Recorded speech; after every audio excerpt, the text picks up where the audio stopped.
One of the things that I frequently do on behalf of our clients is I talk to their customers when they're about to go through a change, and try and get some input from them.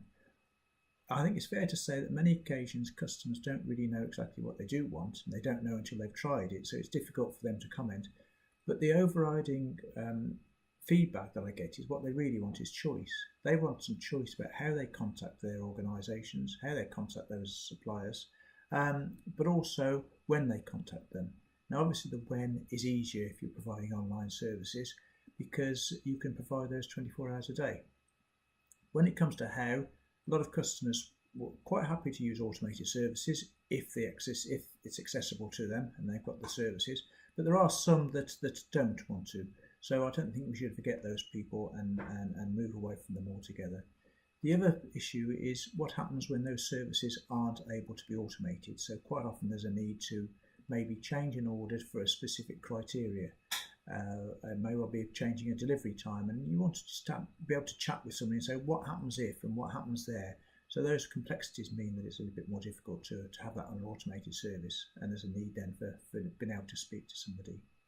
So overall, what I'm trying to say is that organisations need to be very careful when they think about channel shift.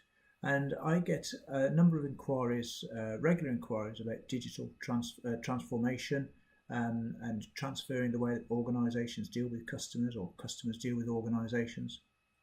And the few things that I come out and say is, first of all, what is the resilience for you? How do you make sure that you provide that service even when there's outages or whatever? And then secondly, what is it that customers really want?